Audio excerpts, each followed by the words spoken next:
Harsh Madhusudhan and Rajeev Mantri discuss the ideas in their book with Samrat Choudhury, moderated by Tina Servaia. Harsh Gupta Madhusudhan is an India based public markets investor. He has written extensively on economics, finance, and politics for Mint, Swarajya, the Wall Street Journal, the Indian Express, and other publications. Harsh enrolled to study at IIT Delhi before dropping out. He graduated from Dartmouth College with an AB degree in economics. He also holds an MBA from INSEAD. Rajeev Mantri, Managing Director of Navam Capital, an India focused investment firm, has contributed articles on political economy, technology, venture capital, and entrepreneurship in India to leading national and international publications. In 2018, he was made a Raisina Fellow by the New Delhi based Observer Research Foundation. In 2019, he completed the Chevening Fellowship in Financial Services at King's College, London.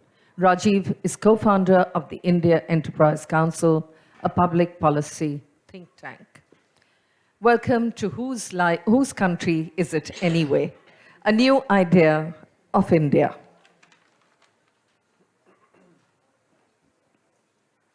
Hi, welcome everyone. So we'll just start off by, I think, Harsh and Rajeev talking about the book for a while, and then Samrat can join in the conversation. Thank you, Tina.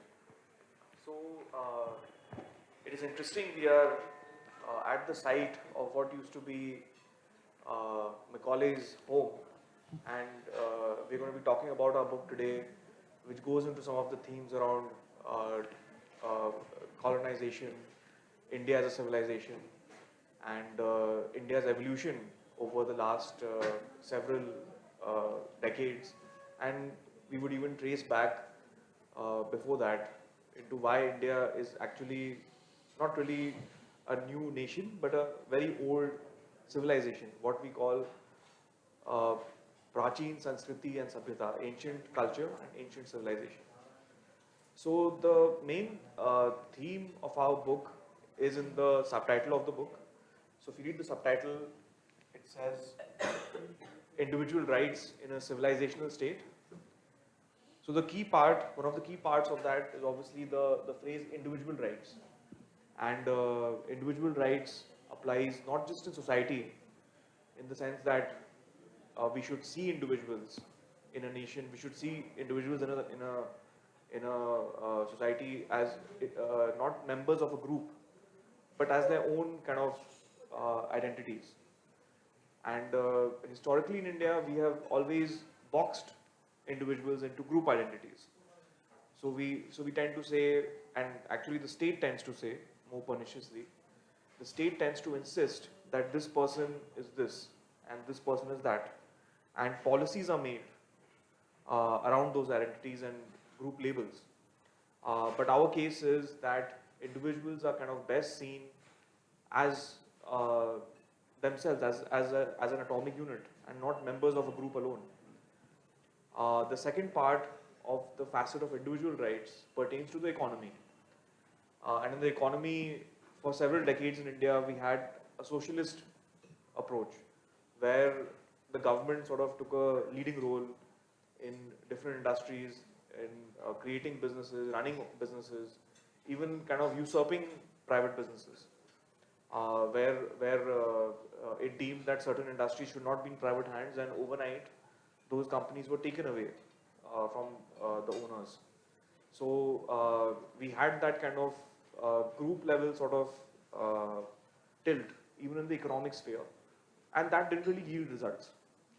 So 50, 60 years after independence, India realized that this is not working and started changing course. And now we are probably shifting towards a more individual oriented form of entrepreneurial capitalism, which breaks from that, and results are there for everyone to see.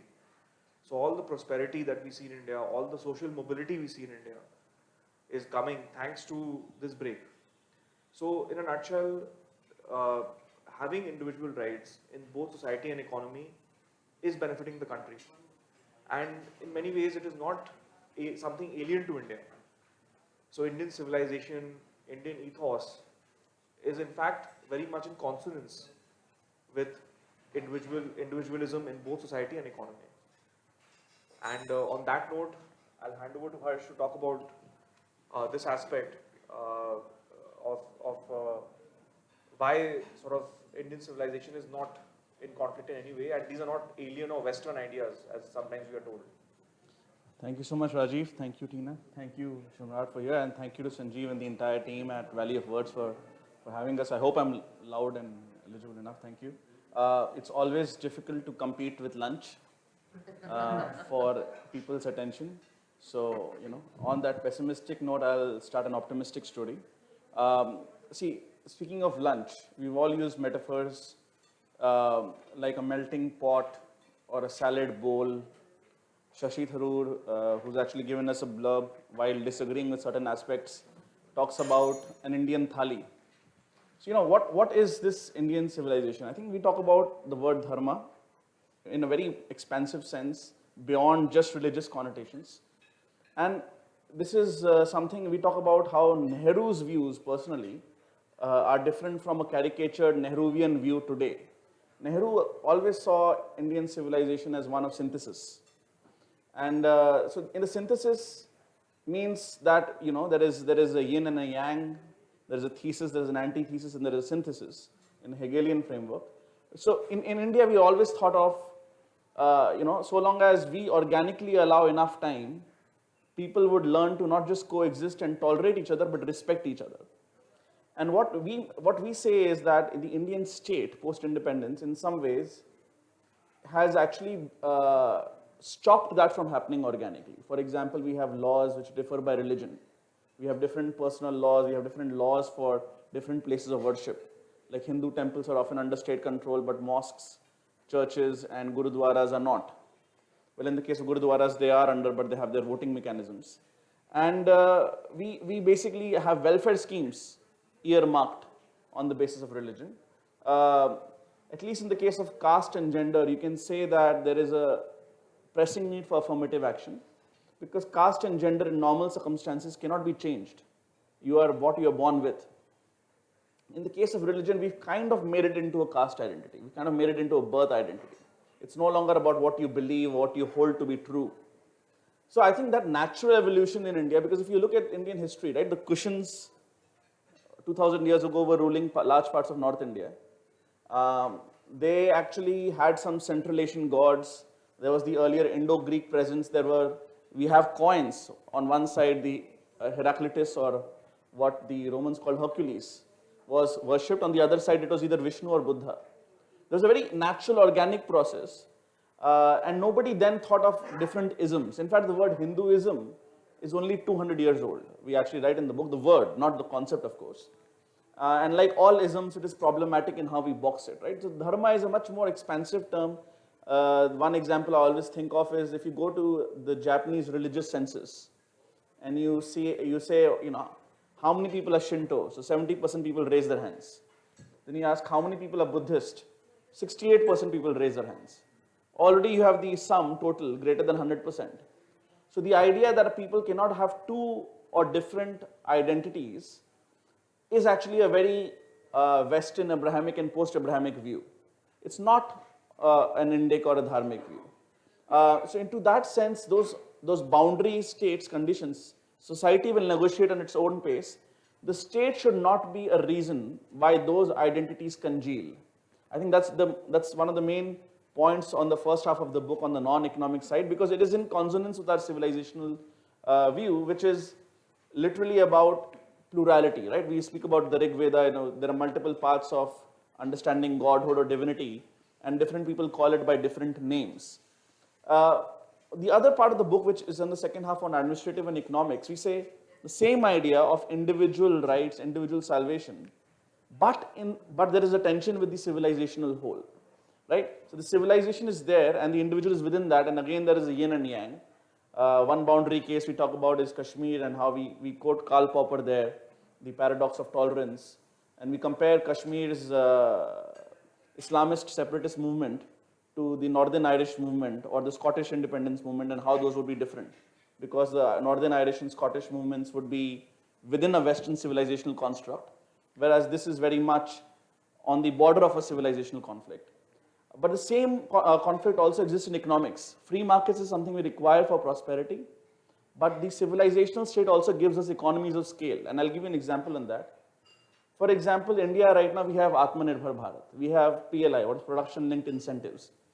Unlike the 1960s, 70s kind of license Raj, we are telling all German, South Korean, Japanese, all foreign companies. You remember George Fernandez famously kicked out Coca-Cola in the 1977 to 1980 period. And IBM, many iconic American companies. This time we are saying all companies are welcome. We are not helping, we are not in any way privileging Indian companies, so long as that production happens within India. Why? Because we have such a large market, you can export from here. So that kind of what in economics is known as monopsony, that kind of scale we are exploiting. So there are benefits of scale that we have now started realizing, while we all along we were realizing the disbenefits of scale or the problems of scale, right? Our bureaucracy, our over centralization. So we finished on the last chapter by saying what's the way forward. Let us move towards individual rights. People can exist in groups within society, but the state should not see them as group units as much as possible. And then we talk about we need judicial reforms, we need administrative reforms, a lot of things that we fight over, like free speech. We talk very strongly in favor of free speech. Is partially because you don't have state capacity. Once you don't have state capacity, policing or judicial capacity to actually tell somebody who's threatening violence that this will not be tolerated, that sets a precedent for the next guy or next group to be angry or to fake anger and threaten a bigger violence because this movie or that song they did not like. So that results in competitive intolerance. So in a way, we kind of synthesize liberalism with the idea of dharma in this book. We basically talk about, we need individual rights, but it has to exist within the civilizational state because the state is what is guaranteeing those rights. And of course, duties are very important, but duties exist in the context of a society. So when we write individual rights, a lot of feedback that we got was, why are you writing about rights? Why are you not writing about duties? And the point was, this is in the context of the state. We are juxtaposing individual rights against group rights, not rights against duties. What happens is, in the case of a state, they know how to extract your duty from you. If you don't pay your taxes, you'll know very well what your duty is. Whereas in the case of society, we know how to extract our rights, but we have to be reminded of a duty as a father, as a mother, as a husband, wife, brother or sister.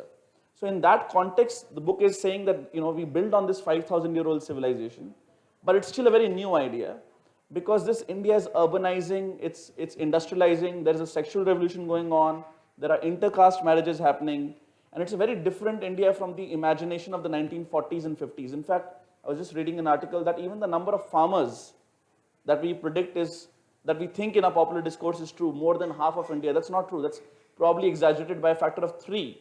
If you look at serious full-time farmers, even rural numbers, India has a very different census definition. We say we are 60% rural, but by all global standards, we are probably close to 30-35% rural, and not all rural people are farmers. So we have modern India is already industrial. It's already urban. It's obviously will get more urbanized and more industrialized. And our discourse is only now kind of catching up, right? This idea that Prime Minister Modi talked about neo-middle class. And even the farm protests that we're seeing right now in some ways are actually by elite landed farmers who, for example, do not pay income tax based on urban farm income cutoffs, are not exempt to the same pollution checks which Delhi is now witnessing. It's a political economy problem. It's an inflection point that we are reaching where that will become easier to solve as we realize that India is already much more different and it further goes in that direction. So we very unapologetically make a case for modernity that is not westernization, is fully in consonance with free speech, individual rights, while respecting the boundaries of that civilizational state. Samrat, over to you. Yeah. Thank you. It's so nice to be in an actual event as opposed to a virtual event. So it's nice to see real people. Say that again, yes, absolutely. So I think congratulations to both of you for your book. I know that it was praised by many people, including the Prime Minister himself. And you've spoken about the civilizational state. Now, of course, one has to, I suppose, infer that the kind of civilizational state that you're talking about is a Hindu civilizational state. You use the word dharma. You use the word dharma. And so the thing is that this seems to me, because you've referred many times to Savarkar and his ideas, so it raises in my mind the question about how this is different from the Hindu rashtra which Savarkar proposed more than a century ago. If India of 2021 is going to be different from the India of 1940s or 50s, then why should it not be different from the India of the 1920s or 30s? And of course, there is always the idea and then there is the practice. And in the idea itself, Mr. Savarkar had, I think, clearly mentioned that this is the topic is whose country is it anyway. So he had clarified that it is the country of those whose Pitra Bhumi and Punya Bhumi is Bharat. And so there is by definition, an exclusionary character to that. And I think in the last 7 years, we have seen some of that in practice as well. And so if I think whose India is it anyway, then first of all, I have to say that it does not seem to be the India of the 19 lakh people in Assam, mostly Bengalis, both Hindu and Muslim, who are not in the NRC. We've forgotten about them, the country has moved on, but those people are still languishing.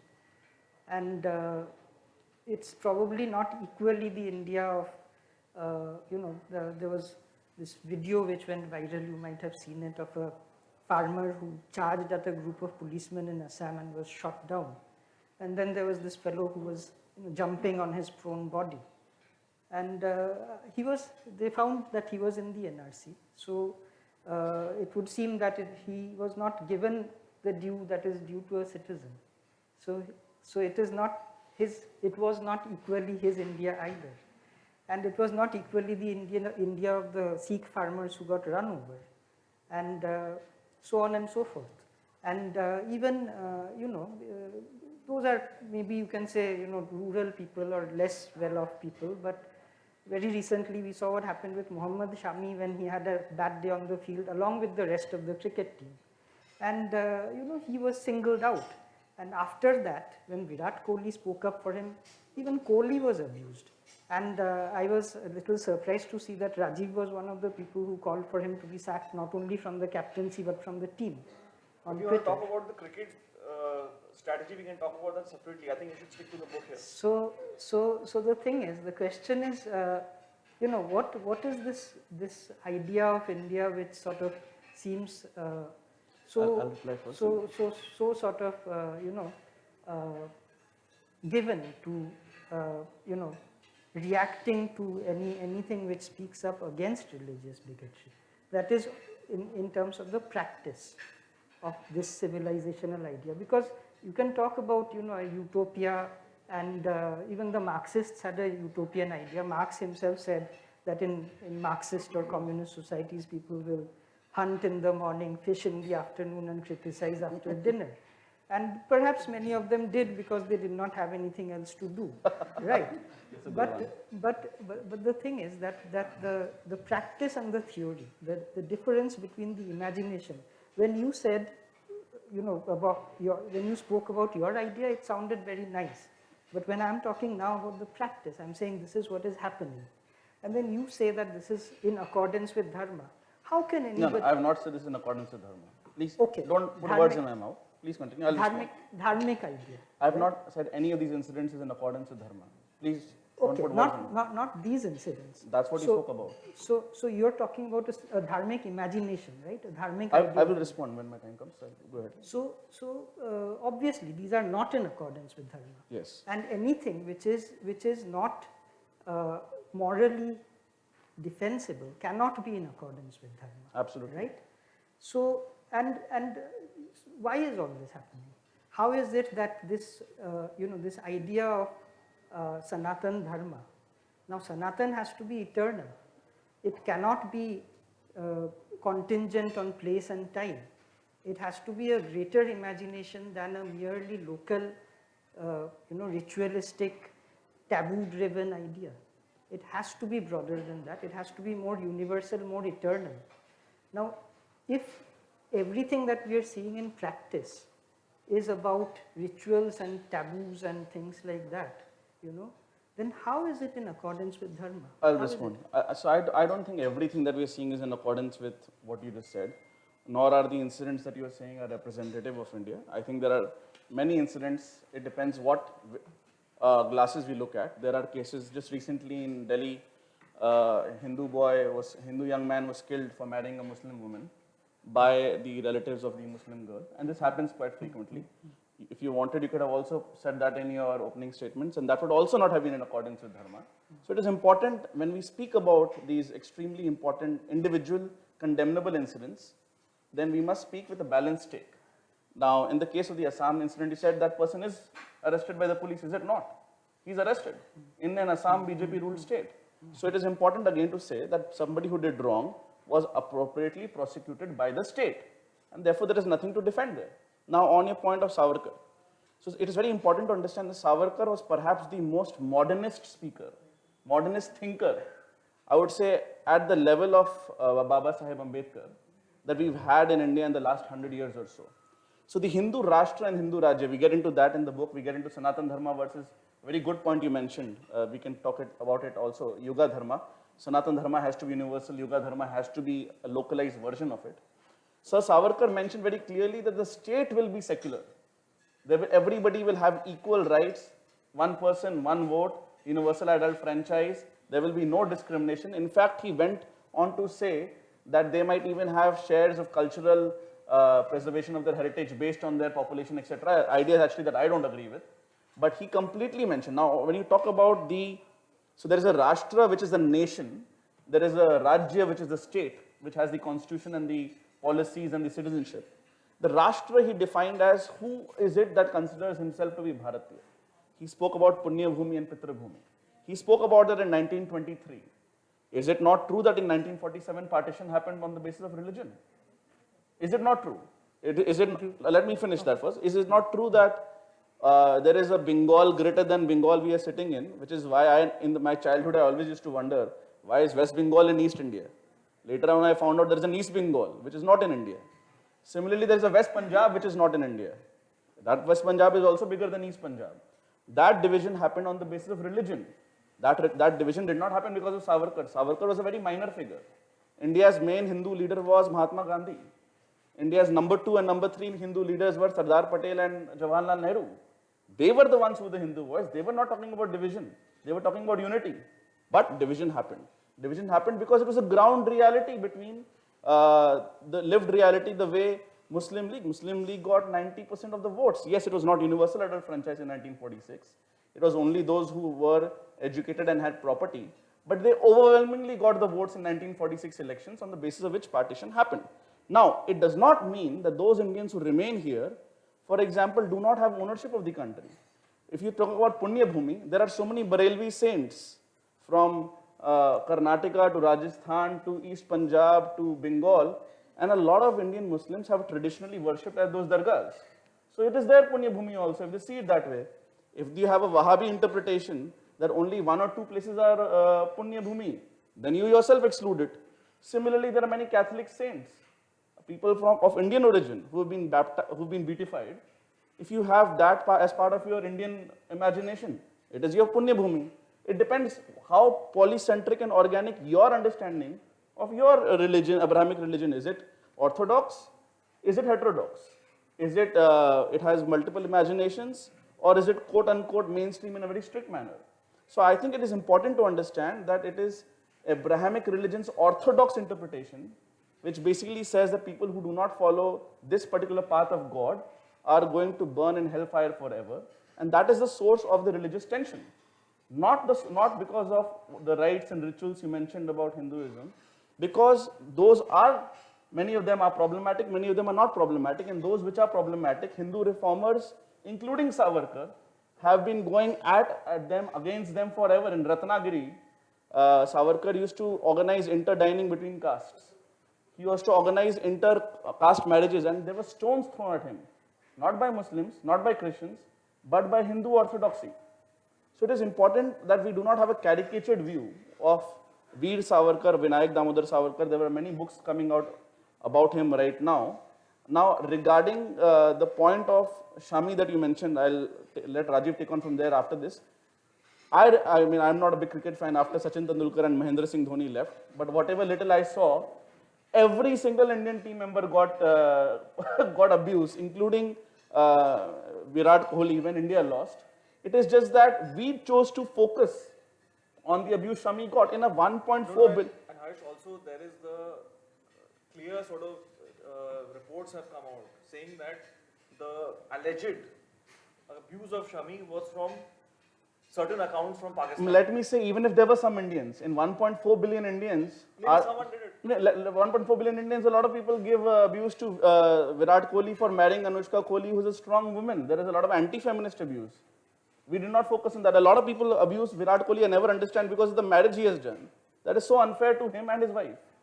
But we don't focus on that all the time. So there are we basically especially sensitive to one kind of criticism? Then let us openly say that one kind of criticism is completely off the books. And using the identity as a shield.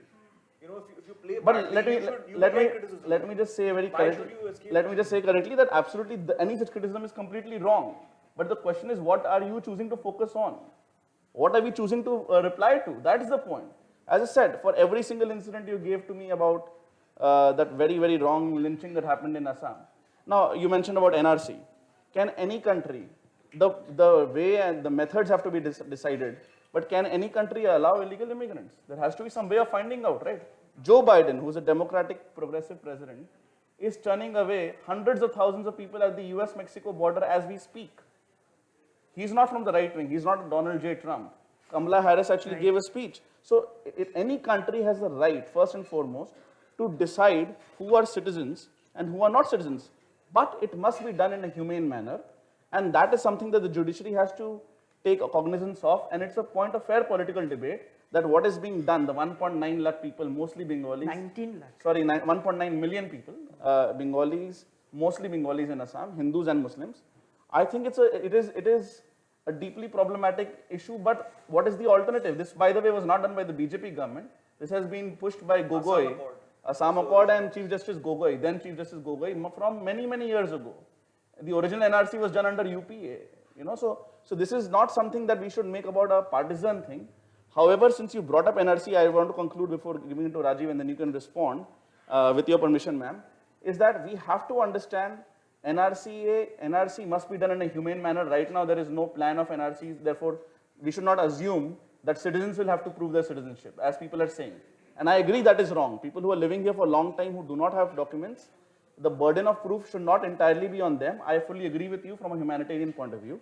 The separate point, CAA, which is often linked with NRC, is it not true that Pakistani, Afghan, and Bangladeshi Hindus, Sikhs have been treated terribly well, and unlike Indian Muslims, they did not have a choice during partition. All the people who were well off to do, and there are many Punjabis and Bengalis here. In my own family, my maternal grandmother was born in Lahore. My wife's my grandmother was born in Lahore. My wife's grandmother was born in Burma and then grew up in what is now East Pakistan, Bangladesh. They were all forced to come here for religion. Though they were well off, they could. Those who were poor, Hindu Dalits in Sindh, Thar Parkar, Nagar Parkar, they could not. Every day, according to Pakistani human rights organizations, dozens of Hindu girls are picked up, forcibly raped and converted. And therefore, it is our moral duty, it is our civilizational duty to those people who could not get a chance to leave for economic or other reasons, that we give them a proper stake in India because there is no other country for them. I think there is nothing wrong with that, but I agree once again that the NRC, if and when it happens, must not put the burden of proof on the individual, because that would be against all humanitarian principles, because you can't expect a poor family to have a document from 30 years ago.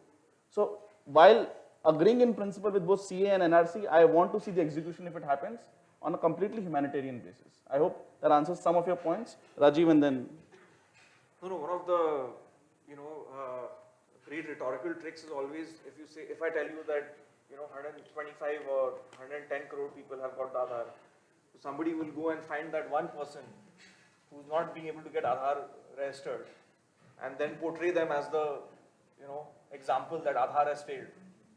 And I think that's what I kind of heard from from the conclusions you drew, in that, taking isolated cases and portraying them as to be Dharma, as you claim, or as Harsh kind of countered, I think, effectively. But it is nobody's suggestion that this is equal to Dharma or this is equal to Hinduism. I mean, none of us have written that. If you've read our book, we've not written that. We don't suggest that. We don't claim that in any way. I think the bigger point is, if you're talking about welfare schemes that the government has done, tens of thousands of villages, let's say, got electricity. Now, some of them could have been minority-oriented villages with minority populations. Didn't they get their share in India? Didn't they get their share of prosperity? Tens of crores of people have got access to clean water in the last 2 years in the Jal Jeevan program. Are there only Hindus getting it? If you claim India as a Hindu rashtra, if that is your claim. Now we are closing our eyes to all these projects, to all these initiatives, and simply picking up, one case there, one case here, and saying that, oh, look at this, India is becoming intolerant, India is becoming a Hindu rashtra. This is absurd rhetorical games, nothing else. And then even you do say, sorry to interrupt. Yes, please. no, if I may complete, if I may complete. Complete and then I'll... Even on the point of Shami, so there were a couple of cricketers who were trolled for their caste earlier. Did Virat Kohli come to their defense? Is religion superior to caste? Moreover, like I pointed out, in Shami's case, there was a detailed report put out by 2-3 media organizations that the trolls were from Pakistan. They were fake accounts with 0 followers, with 3 followers. And they are trolling all this, writing all this garbage, and then closing the accounts. And the Indian media picks it up and hypes it like, see, this is what is happening. So what is the agenda here? There are a few motivated people spreading poison in this manner. I don't know why they should be asked, why they're doing so. As far as the rest of the cricket, I mean, my view on Virat Kohli and his captaincy and so on, I think that's outside the scope of this event, so let's not go to that. I don't think Samrat said that India is a Hindu rashtra. But in your book, you do make the claim for India as a Hindu rashtra, right? My question is that, and yet you talk about the beauty of Indian pluralism. Yes. Now, I find that quite incongruent, actually. This claim for India as a Hindu rashtra while simultaneously praising the synthesis and the plurality of India. So, how do you reconcile that difference? And where do you see the non-Hindu within the Hindu rashtra? I'll tell you. So let me just talk about the rashtra part. So, if you read the book, it says Hindu rashtra is Hindu nation. Hindu rajya is Hindu state. And by sheer force of democracy, India is a Hindu rashtra. Right now, by demographic numbers, we are a Hindu rashtra. This has been, and there is no discontinuity or dissonance over here that a country which has a demography of Hindus is a Hindu nation culturally. Yet you talk about the demographic problem. You refer to the demographic problem. I'll explain to you. And so I'll tell you. So, for example, to understand Hindu Rashtra, you have to understand the word Hindu. Right. And therefore, when you say there is a contradiction, you notice between when we talk about pluralism, while we simultaneously talk of Hindu Rashtra, for us that contradiction is not there precisely because for us Hinduism means pluralism. We talk about Hinduism as being the original multiculturalism. For example, if you go to Jagannath Puri, the deity originally was a tribal deity according to academics. Now, in the case of Greek and Roman studies, it's called, like you basically have a deity, you match it to another deity. That's what Hinduism has been doing. Ganesh and Kartik, we take Vishnu, we say he's another avatar of Vishnu. So you have quote-unquote Vedic gods, you have agamic gods, you have tantric gods, you have quote-unquote tribal gods, and we all match them. That pluralism organically is there. So what happened, and I gave the example of Dargahs, the original Barelvi tradition before it came Deobandi and then Wahhabi and then Ahle Hadith in the Indo-Pak subcontinent. So that, what is the un-Hindu part? Un-Hindu part is very simple. Anybody who says that the path I am following is the only path to salvation and all other paths lead to eternal damnation. That is the un-Hindu part. And anybody who says that will automatically bring tension in society, whether we admit it or not. Now the question is, the person having an identity of that particular path is not necessarily that person following it fully, because there are as many individuals as there are religions. People have different interpretations. But the orthodox interpretation of the two proselytizing Abrahamic religions, the orthodox interpretation of the two proselytizing Abrahamic religions are that pagans or idolaters or heathens or kafirs or the mushrik are eternally damned. And that in the Indian subcontinent has led to tensions for more than 1,000 years. If you look at the origin of the word Hindu, Hindu was originally a geographical word. It comes from the word Sindhu, right? So from the Indus River. So basically, everybody who's looking at India from the western side said these are Hindus. In fact, even today, if you go to Saudi Arabia as an Indian Muslim, they'll call you a Hindu Muslim. Hindu even today has a geographical connotation. What happened is, because there were some religious ideas which kind of refused to go into this religious pluralism, which said, this is good for me, and that is good for you, and that is fine. We can not just tolerate each other, but we can mutually respect each other.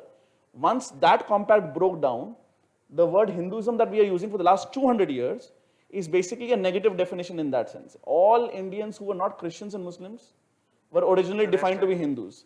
Then in the 1890s, after Arya Samaj, the Sikhism had a separate definition. Similarly, Buddhism and Jainism, especially after Baba Sahib Ambedkar, some Jains have started saying, some people started saying Brahmos and Lingayats are not Hindus. But the Hindu definition 200 years ago started as a negative geographical connotation definition. So if you want to understand it in that sense, there is as many kind of Hinduisms as there are Hindus. So anybody who has that pluralist view is a Hindu. So long as he does not have a view that this particular path is the only right path and everybody else is eternally damned. So for me, the definition is very clear. And I think, so that is why we don't see any contradiction between Hinduism and pluralism, because in many ways, they're almost equivalent.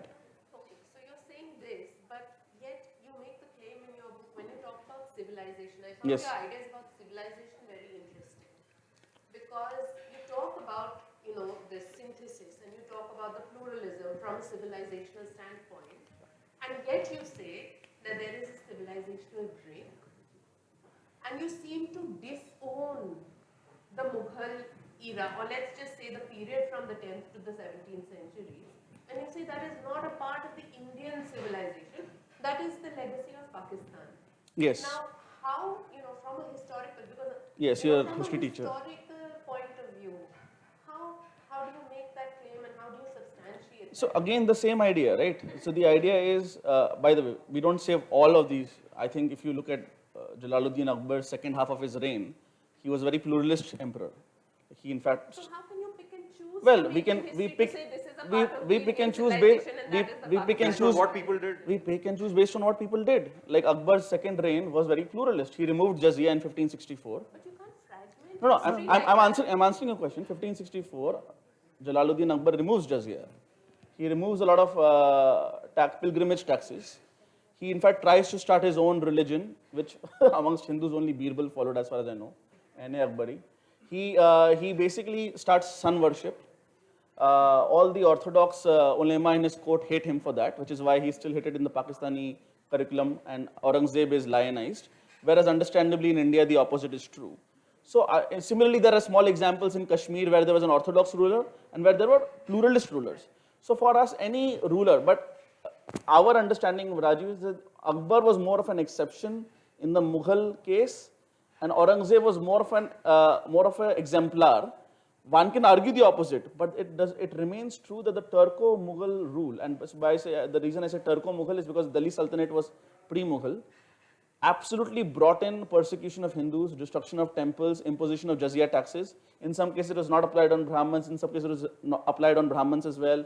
In some cases it was removed, but by and large, Hindus, because of the religion, had second-class citizenship. Now we can say it's a pre-modern time, and we can say that there were problems with Hindu rulers also, including for caste, which the Indian Republic tries to make up for.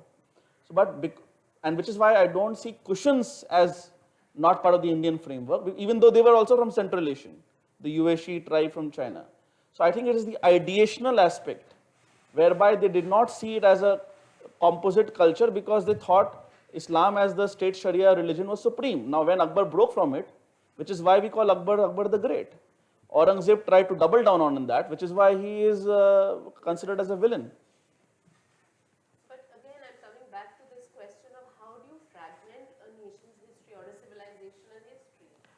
I think by and large it depends on, as Rajeev said, who did what. So if there were emperors who were not coincidentally Muslim, but that was part of their state policies to exclude or degrade Hindus, then I think it is fair to say that they are not part of the Indian civilizational lineage.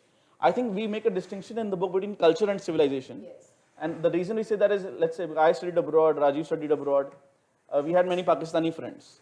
North Indians and Pakistanis, and especially Punjabis in the crowd will understand, get along very well because culture is very similar, right? Food is similar, you both like Bollywood or you both equally dislike Bollywood. The language is similar, but culture is different from civilization. Culture in that sense is skin deep. Culture are things that you party about. Civilization is your soul, and the fact remains that India and Pakistan are a civilizational discontinuity. In fact, even after 1971, we talk about Bengali culture. Yes, Bengali culture is beautiful, but nobody in Bangladesh and nobody in West Bengal wants to unite. I've heard nobody say that, except maybe Subhash Chandra Bose's elder brother, Sarat Chandra Bose, pre-partition had originally once talked about united Bengal, and that idea went nowhere. The Congress party basically said, if India is going to be partitioned, we will partition Punjab and Bengal as well.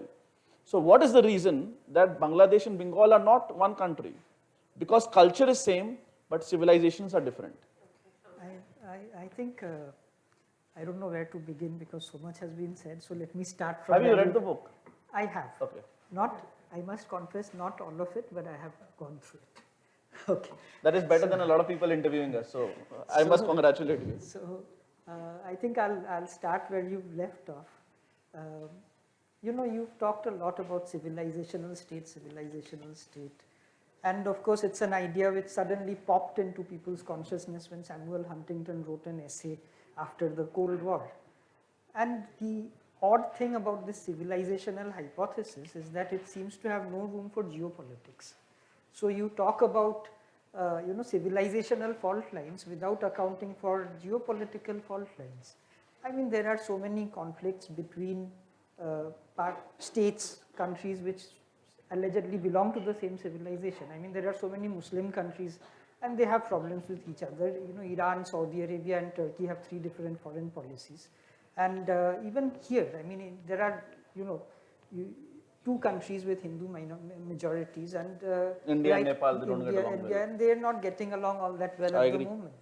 So I mean, I think it's overstretching the point to say that every religious majority constitutes a civilizational. But we've never said that. Once again, but we've never actually said that. So why do you consider? So because hang on, why when you were talking just now about India and Pakistan, or India and Bangladesh for that matter. Yes, the subcontinent. Subcontinent. East Bengal and West Bengal. You're saying culturally so much is similar, language similar. Same with Punjab. Right? Okay, of course it is. But the only thing that is different is the religion, and for you that becomes a civilization. Not for me. People who live here don't want to merge. It's not Harsh Gupta who's deciding that. No, people don't want to merge with Bangladesh. Do the Bangladeshis want to merge with West Bengal? You do a voting here right now. No. It's not us. No. So partition didn't happen like that. The history of partition, my family also, you mentioned your family, my family is also, I am a descendant of, partition refugees from both sides. You're Bengal. I am a Bengal, I am not a Ghoti. And you're the best kind. Thank you. So the thing is that it didn't really happen like that. It happened because of politics over a period of time. If you look what at is politics? That's what people want. No, because basically it's not an exogenous factor. No, because you've got to consider so many things. Sure. You've got to consider how this country was put together as a modern state. Yes. Right. First, as the British Empire, you've got to consider that at 1947, when the British left, there were 545 or 550 princely states which had to be put together. Yes, absolutely. Now the thing is that you also have to look at how there was a treaty or a sanad with each of them more or less. There was one exception as far as I can recall, which had been put together by the British Empire. The work they did was that they sort of fought those wars of conquest and all of that, and then they put those treaties and sanads together. And then you had the coming of democratic politics, which Yeah. happened before independence. Yes, The assemblies yes, happened yes. before independence. The proto-democratic state. Correct. So then you have that mobilization Yes. on different, you need to mobilize people, you use what's available. Yes. So people mobilized on religion at that time, and you ended up with partition, right? Because you had Muslim identity politics and Hindu identity politics of a kind, which which was basically the Congress and the Hindu Mahasabha also at a more extreme level, and you ended up with partition. Now the question is, why would you want to go back into that kind of politics? No, we don't want to go back into that. We've suffered it. My family has suffered it. We've all suffered it. We've all suffered it. Why go back into something which has cost us so No, much? but who's talking about going back? This is slightly, I think you're misunderstanding where we are coming from. We have not one mentioned going back. We are saying what keeps this country united. We are not talking about going back to anything. I want the problem of religion to go away. Nobody would be happier than me. We are talking about Hinduism in a very expansive sense. Anybody who believes in anything, so long as they do not believe this is the only right way, in our understanding within the Indian framework, that person is a Hindu. That person could believe in Allah or Jesus Christ or anything. That is also a Hindu, so long as you believe in that framework. But that is, you're sort of imposing it. I'm not. You're saying. I'm simply saying, who is saying that we should go back to partition politics? Nobody is saying that. Has Kashmir happened because of our book? Kashmir has not happened because of our book. No, Kashmir is a leftover issue from the partition. Then you have to understand what is the partition issue. When you say leftover issue, then once demographics of Assam and West Bengal change, this will also become a leftover issue. No. So as far as Then it's a question of numbers. Okay. Going back to something you said about the NRC and the CA and so on and so forth. Now the thing is that I have actually traveled up and down that whole region. I am from Shillong. Okay, I'm from Northeast India, and I've traveled through the whole Assam Valley because the book I wrote recently is a non-fiction book following the Brahmaputra River. Yes. So I've actually traveled down the Assam right from Arunachal into Bangladesh. Before I started writing this book, I used to believe that there has been a huge amount of illegal immigration into Assam. By the time I finished writing the book, I was forced to change my views. Okay. Because what I realized is, and you can check for yourself. No, I believe you. No, I'll tell you how you check without going to the ground. You look at the census data of Assam from 1921, 1931. 1931 Census Commissioner C.S. Mulan said that there's been a lot of, he called it an invasion, and that's when it started. From then to now, there's a continuity. But before that, what was happening? You had plantations, tea plantations being set up for which they brought a lot of laborers. Labor migration. That labor was the tea tribe. In fact, even West Punjab was settled that way. So the tea migration was different from the jute and paddy migration. For paddy and jute, they imported let's not get into the Muslims. Let's not get into the details too and much. And those guys came there in 1905 and 1911. If it is true that there are fewer illegal immigrants, that's fine. Then we are not. That's not fine. Then because the NRC has been rejected. Guess by who? By Himanta Biswa Sharma, by All Assam Students Union, ASU, right? By everybody, by Assam Public Works, which was the NGO which had sort of filed the petition in the Supreme Court. No, but what has the rejection led to? They have guess why they rejected? How many people have been? Why did they reject? How many people have been asked to leave India? They're hanging in limbo. No. I mean, there is a process which is overseen by the judiciary. It's not under Himanta Biswa Sharma. The Supreme Court mandated process. It was a Supreme Court mandated process. Everything else, it still has to go through the Supreme Court only. It was a Supreme Court mandated process. And if you repeat that process in any state in India, you will have exactly the same problems. Because I think let me make a broader point. Because ma'am also mentioned talk about demographic problems. One of the reasons what we are trying to do in this book is we are trying to write about issues that nobody writes about, but everybody talks about in their drawing rooms, and we are trying to talk about in a very humane manner by saying if we integrate India better, then the issues that Samrat is talking about will become less potent. Why is, Well, why, I'm all for integration. let me tell you how the two things are linked. If you have a uniform civil code, if you have less discrimination by the state on the basis of religion, if you have more intermixing of location, region, religion, caste, then these things become less potent as that kind of religious bigotry decreases in society. But do you see it decreasing right No, now? no, the point is On whether a relative basis, yes. If you go back 40 years, I'm sure the riots have decreased. I'm sure there is more inter-caste, inter-religion marriage happening. All of that is happening. That's a social pattern. yes, It's not Yeah. the political pattern. No. In politics, it's suddenly come back. No. 1 second. We are, I think, mixing up too many things here. What is important is these things are a reality now in society. Someone growing up in Bengal, living in Punjab, then moving to Bangalore for a job, then coming to Delhi, all this is happening. But that's This never because of happened before. economic factors. yes, so that's part of it. And the reform, that's why we also make the case. in But the that book also happened reforms are because of important. politics. That also happened because of policy changes. Who's doing the reforms? Which party is doing the reforms? It's not the secular party, I can guarantee you that much. So No, I just want to say by saying if we integrate existing Indian populations better through politics, through society, through economics, then the kind of changes that you are talking about, which we both find to be nothing else, process is punishment. Let me put it this way, that if nothing else, process is punishment, the NRC part. The problem is then that becomes less important and politically less potent to push. But it is not about one or two parties. It is about a Supreme Court mandated because the broader Assam society has been wanting it not for now, but for 40 years. that's true. So this is not about one CM, PM or party. The problem is when a particular state sees a massive threat to its culture, maybe it's more imagined than real, and then numbers will show that. But if there is more integration based on these modern principles, then that threat itself becomes less toxic. So then the question becomes, how does it matter uska religion kya hai? And then we all agree with that. But if it matters uska religion kya hai, then no society out of political correctness will sign its own death bond. It is not going to happen. So it is incumbent on all of us to push for that integration from all sides, precisely if we want to avoid that kind of situation. Okay, I think we're running out of time. Does anybody in the audience have any questions? Yes, please. I was just wondering, so at the beginning, I'm a Scottish origin, but I've lived in Delhi all my life.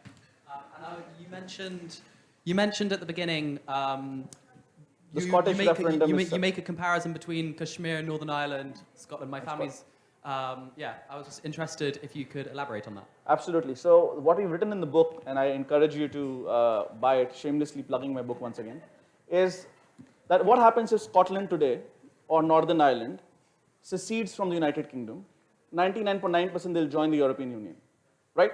And they'll remain part of NATO. They'll remain part of this quote-unquote the West, which is a civilizational construct.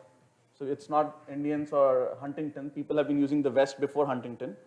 What will happen is nothing will change fundamentally in their lives. They might get a few different subsidies.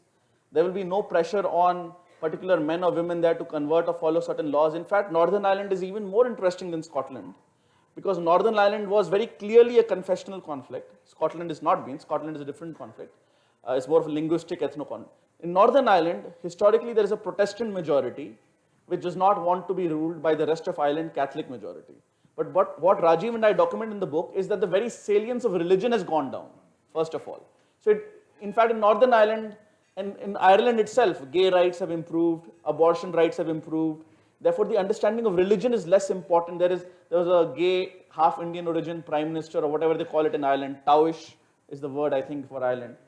Leo. So now what has happened in Ireland, and also the demographics are slightly more Catholic. It was very Protestant dominant earlier on. And therefore, the salience of religion has gone down, and it makes sense for the Ireland to be united, be part of European Union, be part of the Euro trade area, because UK in its wisdom has decided to do Brexit, and they don't want to be part of that experiment.